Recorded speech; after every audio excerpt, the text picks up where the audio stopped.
Hello good afternoon everyone, मैं हूं मीनाक्षी और आप सबका फिर से एक बार स्वागत है हमारे show the history of Bollywood. अपने इस शो में हम बात करेंगे उस गुजरे ज़माने की जहां पर जाने कितनी खूबसूरत यादें और खूबसूरत लम्हे हैं जिसे हम कहते हैं गोल्डन एरा। बॉलीवुड का वो वक्त जहां पे जाने कितनी खूबसूरत फिल्में बनी और एक से एक स्टार्स एंड सुपरस्टार्स रहे। सिलसिला शुरू करने से पहले आप सबसे एक गुजारिश है कि प्लीज आप हमारे चैनल को लाइक और सब्सक्राइब जरूर करें। आज के इस एपिसोड में हम बात करेंगे गुज़रे जमाने के उस एक्टर की जो कि अपने आइकॉनिक स्टाइल्स और डांसिंग मूव्स के लिए बॉलीवुड में फेमस हैं। ये थे शमशेर राज कपूर।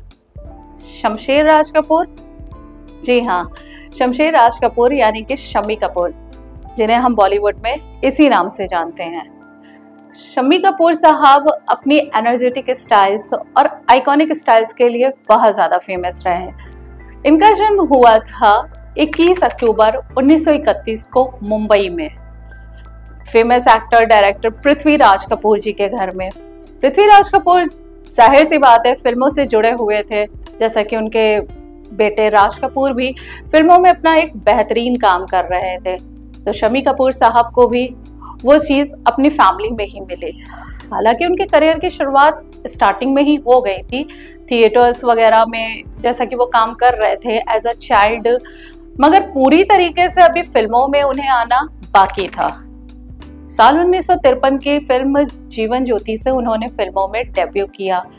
जब फिल्मों में उन्होंने डेब्यू किया तो ये फिल्म जब रिलीज हुई 1953 में, हालांकि फिल्म ने बहुत अच्छा बिजनेस नहीं किया, या यूँ देख लिया जाए कि ब्लॉकबस्टर फिल्मों की कैटेगरी में भी नहीं आई, लेकिन ऑडियंस ने कहीं ना कहीं पे शम्मी कपूर साहब के लुक्स को और उनके काम को पसंद किया। अभी भी उनका एज अ एक्टर बॉलीवुड में जमना बाकी था। साल 1957 की एक फिल्म आई जिसका नाम था तुम सा नहीं देखा। एक ऐसी फिल्म थी जहां पर शम्मी कपूर साहब ने जो रोल निभाया वो थोड़ा सा हटके था, यानी कि एक ऐसे दिलफेक प्ले बॉय का जो लड़कियों का दिल तो तोड़ते थे लेकिन बड़ी खूबसूरती से। इससे ये नहीं था कि उनके फैन फॉलोइंग्स कम हो रही हो, खास तौर से फीमेल्स की, बल्कि वो लड़कियों की फेवरेट एक्टर्स में शामिल हो गए। साथ ही उन्होंने जिस तरीके से डांस मूव्स एंड एक गिटारिस्ट का भी रोल किया, तो इस फिल्म से बाकी उनकी अदर फिल्म से बॉलीवुड को मिल गया उसका पहला रॉक स्टार। डांसिंग मूव्स ऐसे उनके थे, इसलिए वो इंडियन एल्विस प्रेस्ली कह गए और हिप का नाम दिया गया। साल 1957 की फिल्म के बाद उन्होंने कई सारी और फिल्मों में काम किया, यानी कि 50 का दशक और 60 का दशक जो कि शुरू हो रहा था। साल 1961 की एक फिल्म आई जंगली, जहां पे उनके साथ एक न्यू एक्ट्रेस लॉन्च हो रही थी। वो एक्ट्रेस थी सायरा बानो। सायरा बानो की खूबसूरती और उनका इनोसेंट फेस तो पर्दे पर था ही, साथ ही साथ शम्मी कपूर साहब के साथ उनकी केमिस्ट्री भी लोगों को बहुत अच्छी लगी। फिल्म हिट हुई और सुपर हिट हुई, साथ ही साथ फिल्म के गाने वो भी सुपर हुए। इसके बाद अब शम्मी कपूर साहब को वो स्टारडम भी मिल गया जिसको वो चाहते थे। लाइन से उनकी बहुत सारी फिल्में आई, वो फिल्में जिसमें उनके रोल्स को बहुत पसंद किया गया, चाहे वो राजकुमार हो, प्रोफेसर हो, ब्रह्मचारी हो, या तीसरी मंजिल हो, या फिर कश्मीर की कली। इन सारी फिल्मों में उनके किरदार लोगों को बहुत अच्छे लगे। अब स्टारडम मिलने के बाद शम्मी कपूर साहब इंडस्ट्री के सबसे महंगे और बिजी एक्टर्स में से शुमार किए गए। इसके बाद बात करते हैं उनकी कुछ पर्सनल लाइफ के बारे में।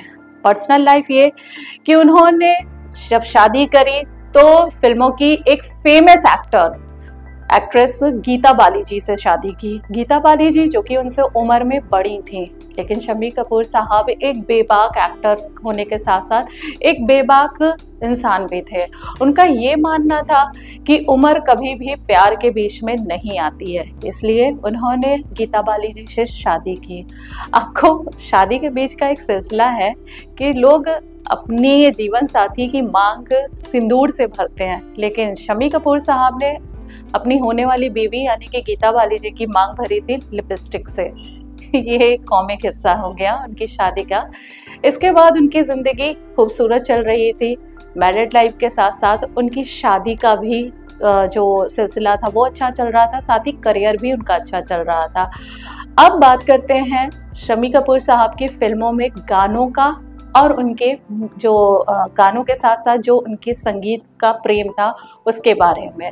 शम्मी कपूर साहब के फिल्मों में सबसे ज़्यादा जो बेहतरीन हिस्सा था वो उनकी फिल्मों के गाने होते थे, जिसमें बहुत खूबसूरत काम करते थे ओपी नैयर साहब।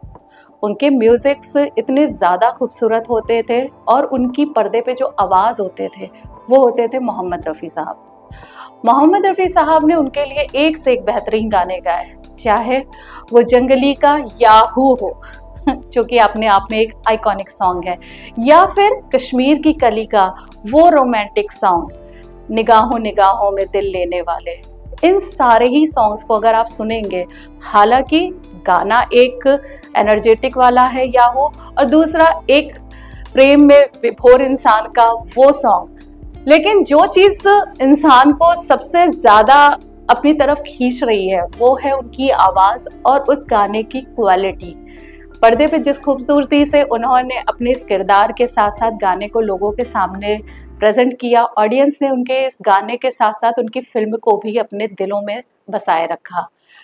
अब बात करते हैं शम्मी कपूर साहब की ज़िंदगी में वो ट्रैक आया जब वो कहीं ना कहीं अकेले पड़ गए। जी हाँ, जब उनकी शादी हुई गीता बाली जी से, तो अपनी 10 साल की शादी के बाद उनके जीवन संगिनी से एक समय आया जब वो अलग हो गई, यानी कि वो इस दुनिया से चली गई। शम्मी कपूर साहब बहुत ज़्यादा अकेले हो गए, जाहिर सी बात है, क्योंकि वो उनकी कहीं ना कहीं प्रेम, तो उनका कहीं ना कहीं प्रेम था, और जब वो इंसान उनके साथ ना हो तो ये खालीपन उसकी ज़िंदगी में आता ज़रूर है, और वो कहीं ना कहीं उनके स्वास्थ्य पर भी असर डाल रहा था, जिसके चलते शम्मी कपूर साहब ने काफ़ी वेट गेन कर लिया था। लेकिन फिल्मों से उन्होंने दूरी नहीं बनाई, वो फिल्मों में काम करते रहे। गीता बाली जी की मृत्यु के करीबन 4 साल के बाद उनकी ज़िंदगी में एक बार फिर से ये हुआ कि हाँ भाई, उन्हें अपनी ज़िंदगी में फिर से शादी करनी है या फिर अपनी खाली ज़िंदगी को फिर से एक नया मोड़ देना है, जिसके चलते उन्होंने अपनी को एक्ट्रेस मुमताज़ जी के साथ शादी करने का फैसला किया। लेकिन कहीं ना कहीं ये रिश्ता बना नहीं। शायद लोगों ने ये कहा कि उनके मुमताज़ के बीच में काफ़ी ज़्यादा उम्र का डिफरेंस था, या फिर कास्ट।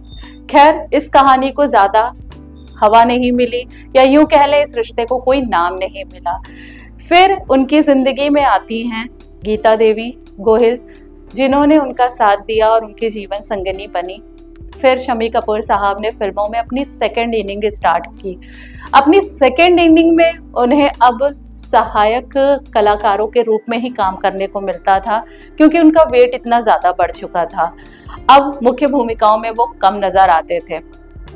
जब उनकी सेकंड इनिंग स्टार्ट हुई तो ऐसा नहीं था कि वहाँ पर भी उन्होंने अपने किरदार को बखूबी न किया हो। वहाँ पर भी वो अपने किरदारों के साथ उसी तरीके से काम करते थे जैसे मुख्य भूमिका में करते थे। सेकंड इनिंग में जो उनके रोल्स थे, चाहे वो बेताब हो या हीरो हो या फिर उनकी विधाता मूवी हो, हर एक फिल्म में उन्होंने अपना बेहतर प्रदर्शन किया। अब बात करते हैं शम्मी कपूर साहब की कुछ ऐसे अवार्ड्स की जो कि उनके काम के प्रति उन्हें दिया गया। उन्हें 3 बार फिल्म फेयर पुरस्कार के लिए सम्मानित किया गया था, जिसमें सबसे पहला पुरस्कार उन्हें 1968 की फिल्म ब्रह्मचारी के लिए मुख्य भूमिका में दिया गया था।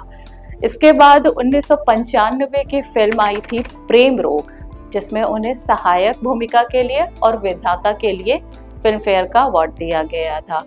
शम्मी कपूर साहब काफ़ी समय से अपनी किडनी की प्रॉब्लम से अस्वस्थ चल रहे थे, जिसके चलते उन्हें हॉस्पिटल्स के कई बार चक्कर काटने पड़ते थे, यानी कि हफ्ते में 2 बार उन्हें डायलिसिस के लिए जाना पड़ता था, जिस वजह से उन्होंने फिल्मों से दूरी बना ली।